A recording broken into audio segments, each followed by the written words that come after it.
நமது தமிழ் நியூஸ் சேனலில் உங்களது பொருட்களை வெறும் 500 ரூபாயில் விளம்பரம் செய்ய வேண்டுமா? தொடர்புக்கு 7806942275 தொடர்பு கொள்ளுங்கள். வணக்கம். தமிழக வெற்றி கழகம் தேனி மாவட்ட மகளிர் அணி சத்யா நந்தகுமார். நான் லாஸ்ட்டாக ஒரு 7 இயர்ஸாகவே விஎம்ஐயில் இருக்கேன். அண்ட் இப்போ கட்சின்னு ஆரம்பிச்சதுலேருந்தும் ஃபீல்டு ஒர்க் நான் பார்த்துட்டு தான் இருக்கேன். டிவிகே சத்யா நந்தகுமார்னு ஃபேஸ்புக், இன்ஸ்டா, ட்விட்டர், யூடியூப் இது எல்லாத்துலேயும் இருக்கும். ஸோ இதெல்லாம் நீங்கள் பார்த்தீங்கனாலே நான் ஃபீல்டு ஒர்க் பண்ணது எல்லாத்தையுமே நான் அதெல்லாம் அதில் அப்பப்போ அப்லோட் பண்ணிட்டு தான் இருக்கேன். இப்போது ரீசெண்டாக பார்த்தீங்கன்னா தேனி மாவட்ட நிர்வாகிகள் எல்லாருமே என் மேலே கேஸ் இருக்குது. ஸோ ஆனந்த் சாரே சொல்லிட்டாங்க சத்யா மேலே கேஸ் இருக்குன்னு. ஆனால் அதனால சத்யாவுக்கு தேனி மாவட்ட மகளிர் அணியில் எந்த ஒரு அங்கீகாரமும் கொடுக்க வேணாம்னு சொல்லிட்டாங்க அப்படின்னு சொல்கிறாங்க. இது எதனாலன்னு பார்த்தீங்கன்னா தேனி மாவட்ட செயலாளர் லெஃப்ட் பாண்டி மற்றும் பிரகாஷ் இவங்க 2 பேரும் பார்த்தீங்கன்னா சொந்தக்காரவங்க தான். இவங்க 2 பேருக்கும் சொந்தக்கார பொண்ணு தான் அந்த அஜிதா தேவேந்திரன். ஸோ அவங்கள வச்சு நல்லாவே கேம் ப்ளே பண்ணுறாங்க. ஸோ அந்த பொண்ணு ஆனந்த் சார்கிட்ட போயிட்டு இந்த மாதிரி சத்யா மேலே 4 கேஸ் இருக்குது, அந்த பொண்ணுக்கு இதுக்கு தேனி மாவட்ட மகளிர் அணி பொறுப்பாளர் கொடுக்குறீங்க, நீங்கள் எனக்கே அந்த போஸ்டிங் கொடுங்க அப்படின்னு பேசியிருக்காங்க. ஸோ அதை வச்சு இப்போ தேனி மாவட்டம் ஃபுல்லாக என் மேலே 4 கேஸ் இருக்குன்னு சொல்கிறாங்க. பிரகாஷ் அண்ணா ஆஃபீஸில் உள்ள ஒரு 5 பேர் நிற்கிறாங்க, ஆஃபீஸ்க்கு வெளியே ஒரு 20 பேர் நிற்கிறாங்க. தேனி மாவட்டத்தில் கழக வக்கீல் சக்தி அப்படின்னு சொல்லிட்டு வடக்கு மாவட்டத்தில் ஒருத்தர் இருக்காரு. அவர் இத்தனை பேருக்கு முன்னாடியும் விரல் விட்டு சொல்கிறாரு, 2020 உங்கள் மேலே அடிதடி கேஸ் இருக்குது, 2021 உங்கள் மேலே அந்த கேஸ் இருக்குமா, 2022 இந்த கேஸ் இருக்குமான்னு ஒவ்வொன்றா எனக்கு சரியாக கூட அது ஞாபகம் இல்லை, ஒவ்வொரு கேஸாக சொன்னாங்க. ஸோ நான் சொன்னேன், ஓகே சார் எங்கள் அப்பா பேர் என்னன்னு கேட்டேன். உங்கள் அப்பா பேர் எனக்கு தெரியலம்மா அப்படின்னாரு. எங்கள் அப்பா பேர் தெரியாமல் என் மேலே என்னென்ன கேஸ் இருக்குங்கிற டீட்டெயிலை உங்களால் சொல்ல முடியுமா சார் அப்படின்னு. அதான் நான் கழக வக்கீல் அப்படின்னாரு. கழக வக்கீல்னா கழக தோழர்களுக்கும் கழக தோழிகளுக்கும் உறுதுணையாக ஒரு அரணா ஒரு பாதுகாப்பாக இருப்பாங்கன்னு தான் நான் நினச்சிட்டு இருந்தேன். பட் இங்கே அப்படி கிடையாது.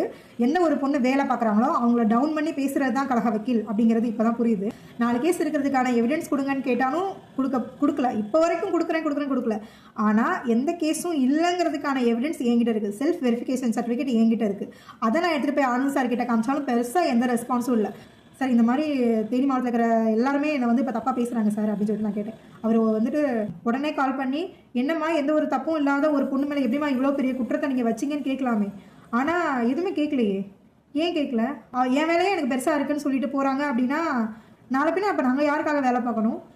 அப்போ வேலை பார்த்த இங்கே இருக்கிறவங்களுக்கு என்ன அங்கீகாரம்? அசிங்கப்படுத்துகிறாங்க. நான் எந்த இடத்துல போய் நியாயத்துக்காக நின்னாலும் உழைச்சவங்களாம் அசிங்கப்படுத்துகிறாங்க. உழைச்சது தப்புங்கிறாங்க. எதுக்கு நீ இவ்வளோ வேலை பார்த்த? ஏன் ஆக்டிவாக இருந்த? ஏன் தலைமை வரைக்கும் தெரியுது ஒன்று? இதுதான் இப்போ கேள்வி. இப்போ இருக்கிற பிரச்சனை அதுதான். அட்மின் ஜெகதீஷ் ஆனால் என் பர்த்டேக்கு விஷ் பண்ணார், நீ நல்லா ஒர்க் பண்ணுறமான்னு விஷ் பண்ணார். இப்போ அதுதான் பிரச்சனை. நாளை பின்ன நான் வேலை பார்க்குறது தளபதியை அங்கீகரிச்சாலே அது தப்பு தானா? அப்போ நாங்கள் யாருக்காக வேலை பார்க்குறோம்? அந்த தளபதிக்காக தான் நாங்கள் வேலை பார்க்குறோம். தளபதிங்கிற முகத்துக்காக தான் வேலை பார்க்குறோம். வேலை பார்த்தோம், வேலை பார்க்க விடலை. இப்போது லாஸ்ட்டாக பார்த்தீங்கன்னா 2 மந்த்ஸாகவே நான் எந்த வேலையும் பார்த்துருக்க மாட்டேன். அவர் என்னை தளபதி எழுதின கடிதத்தை கொடுக்கக்கூடாதுன்னு சொன்ன உடனே நான் உடஞ்சிட்டேன். அதுக்கப்புறம் என்னால் வேலை பார்க்க முடியலை. ஏன்னா தளபதி பெண்களுக்காகன்னு சொல்லிட்டு ஒரு அண்ணனாவும் அரணாவும் உங்களுக்கு இருப்பேன், நான் எப்போவுமே உங்கள் பின்னாடி இருப்பேன், நீங்கள் தைரியமாக இருங்கன்னு ஒரு கடிதம் எழுதியிருப்பார். அந்த கடிதம் எங்கள் தளபதி பெண்களாகிய எனக்கு ஒரு கடிதம் எழுதியிருந்தார். அதை தமிழக வெற்றி கழகத்தை சேர்ந்த எல்லா பெண் நிர்வாகிகளும் எல்லா மாவட்டத்திலையும் போய் கொடுத்தாங்க. ஆனால் என்ன அதை கொடுக்க விடாமல் பண்ணிட்டாங்க. ஆனந்த் சார் சத்யா பேரை மென்ஷன் பண்ணி உன்னை தளபதியோட கடிதத்தை கொடுக்க வேணாம்னு சொல்லிட்டாங்க அப்படின்னு சொல்லிட்டாங்க.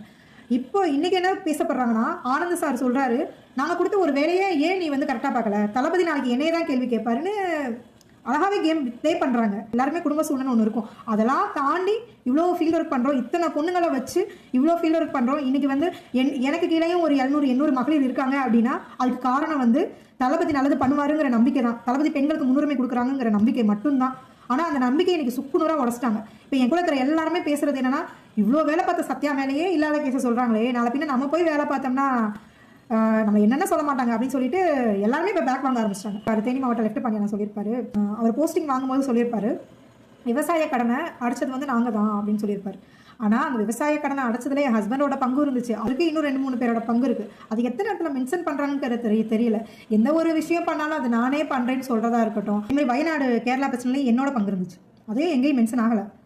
அதே மாதிரி நான் மட்டும் இல்லை, எல்லா அணிகளில் இருந்தும் எல்லா கிளை நிர்வாகிகளும், நகரம், கிளை, ஒன்றியம், மாவட்டம்னு எல்லா நிர்வாகிகளும் எல்லாத்துக்கும் உதவி பண்ணியிருக்காங்க. ஆனால் யாரோட பேரும் தனிப்பட்டு எங்கேயும் மென்ஷன் ஆனதில்லை.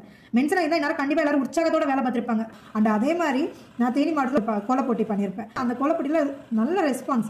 எல்லாருமே பார்த்தீங்கன்னா தமிழக வெற்றி கழகத்தோட கூடிய ஒவ்வொரு வீட்டு வாசல்லையும் வரைஞ்சிருப்பாங்க. அண்ட் அதே மாதிரி நம்ம தளபதியவே அவ்வளோ தத்ரூபமாக வரைஞ்சிருப்பாங்க. ஸோ அந்த கோலப் போட்டி நடந்துட்டு இருக்கும்போது லெஃப்ட் பாண்டியன் நான் கால் பண்ணி சொல்கிறார், இந்த கோலப் போட்டியை வந்து நான் சொல்லி தான் நீ பண்ணேன்னு சொல்லு அப்படிங்கிறாங்க. ஒரு பொண்ணோட உழைப்பை திருட்டுறதுலாம் போஸ்டிங்கிறது வந்து ஒரு அங்கீகாரம் தான். அது வந்து யாரையும் தரக்குறைவாக பேசி இன்னொருத்தவங்க வந்து மேலே வரணுங்கிறது கிடையாது. அந்த சொந்தக்காரவங்களுக்கும் அந்த ஒரே ஜாதிக்காரவங்களுக்கும் மட்டும்தான் இங்கே அங்கீகாரம் கொடுக்குறாங்க. உழைக்கிற யாருக்குமே வந்துட்டு எந்த ஒரு முன்னுரிமையும் இங்கே கிடையாது. தளபதிக்கு கண்டிப்பாக இந்த விஷயம் தெரியவே தெரியாது, துளி அளவும் தெரியாது. அவங்களுக்கு அங்கீகாரம் வேணுங்கிறதுக்காக என்னை கஷ்டப்படுத்தி காயப்படுத்தி என்னை தப்பாக சித்தரிக்கிறாங்க, என்னை ரொம்பவே தப்பாக பேசுகிறாங்க. இன்றைக்கி பதவி வேணுங்கிறதுக்காக ஒருத்தவங்கள தப்பாக பேசி உள்ளே போகிறாங்கன்னா நாளைக்கு பதவியை தக்க வச்சுக்கிறதுக்காக என்ன வேணால் பண்ணுவாங்க. இவங்களாம் மக்கள் சேவை பண்ணுவாங்களாங்கிற நம்பிக்கை எனக்கு சுத்தமாக இல்லை. அது மாதிரி மாவட்ட செயலாளர்கள் எல்லாருமே வந்து அவங்களோட சொந்தக்காரங்கிற தைரியம் மட்டும்தான் அப்படிங்கிறத நான் அடித்து ஆணித்தனமாக நான் சொல்லுவேன். அப்போ வந்து தளபதிக்காக வந்தவங்க, தளபதியை நம்பியே தளபதிக்காக வந்து வேலை பார்க்குற அப்புறம் எங்களை மாதிரி ஆளுங்களோட நிலமெல்லாம் ஆரம்பத்துலேருந்து 7 வருஷமாக உள்ளே இருக்கிற எங்கள் நிலமை, கட்சின்னு சொன்னவனே வேலை பார்த்த என்னோட நிலமை, நான் நல்லது பண்ண வந்தேன், அது எனக்கு உள்ள போஸ்டிங் கிடைக்கலன்னா நான் பரவாயில்லன்னு வெளியே போய் மக்களுக்கு நல்லது பண்ணிவிட்டு தளபதியோட பேரை வச்சு என்னால் என்ன பண்ணணுமோ அதை நான் வெளியே போய் கண்டிப்பாக நான் மக்களுக்கு சேவை பண்ணுவேன். மக்களுக்கு சேவை பண்ணணுங்கிறது என்னோட லட்சியம். அது தளபதியோட வழியில் போய் சேவை பண்ணுறது என்னோட கனவு. அதை நான் வந்து தமிழக வெற்றி கழகத்தில் இருந்தால் மட்டும்தான் பண்ணணும்னு கிடையாது. நான் வெளியில் போய் தளபதி விஜய் மக்கள் இயக்கங்கிற பேரில் கூட நான் நல்லது பண்ணலாம், நான் பண்ணுவேன்.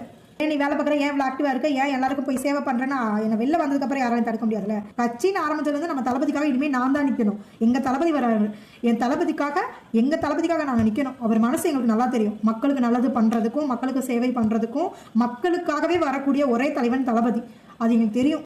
இப்போ இதை நான் பேசுகிறது வந்து தளபதி கிட்ட மட்டும்தான் நான் கொண்டு போகணும்னு பேசுகிறேன். இதை வந்து யாருமே தளபதியை தரம் தாழ்த்தி யாரும் எடுத்துக்காதீங்க. இது வந்து கண்டிப்பாக நான் தளபதிக்கு வைக்கிற ஒரு கோரிக்கை, ஒரு ரெக்வெஸ்ட். அவரை தான் உள்ள இவ்வளோ விஷயம் நடக்குது, தளபதிக்கு காதுக்கு போகாது, தளபதிக்கு தெரியாதுங்கிற தைரியத்தில் தான் இந்த எல்லா விஷயமும் பண்ணிட்டு இருக்காங்க. நான் போஸ்டிங் வேணும்னு நினச்சேன்னா இந்த விஷயத்தை நான் வெளில கொண்டு வரவே மாட்டேன். எனக்கு போஸ்டிங் கிடச்சா போதும். ஆனந்த் சார் அப்படி தான் சொன்னார். என்னம்மா நான் போஸ்டிங் கொடுக்குறேன் அப்படிங்கிற மாதிரி பேசுகிறாங்க. போஸ்டிங் கொடுத்ததுக்கப்புறம் என் பேர் சரியாகிடும்னு நினைக்கிறீங்களா?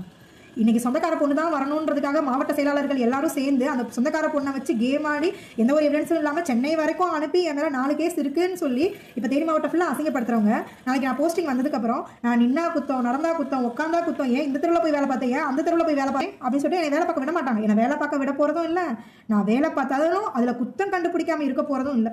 ஸோ அதனால் எனக்கு இந்த போஸ்டிங்கும் தேவையும் இல்லை. என்னை இவ்வளோ தூரம் குற்றம் சாட்டி ஊரே பேசும்போது என் மனநிலமெல்லாம் நம்ம ஏன்டா இருக்கோம் அப்படிங்கிற மனநிலைமைக்கு ஆளாக்கிட்டு அதை ஒரு கொஞ்சம் கூட பொருட்படுத்தாமல் அதற்கான தீர்வு சொல்லாத போது எனக்கு எந்த ஒரு நியாயமும் இனிமேல் இங்கே இருக்கிற யார்கிட்டையும் கிடைக்காதுன்னு எனக்கு தெரிஞ்சிருச்சு. ஸோ இதுக்கு எல்லாமே வந்து நான் தளபதி கிட்ட மட்டும்தான் எனக்கு சொல்யூஷன் கிடைக்கும் நான் நம்புகிறேன். இது எல்லாமே தளபதியோட பார்வைக்கு போகணும். இதனால வந்து கண்டிப்பாக ஒரு சொல்யூஷன் எனக்கு மட்டும் இல்லை எல்லா மாவட்டத்திலையும் கிடைக்கும் அப்படின்னு நான் நம்புகிறேன். நன்றி.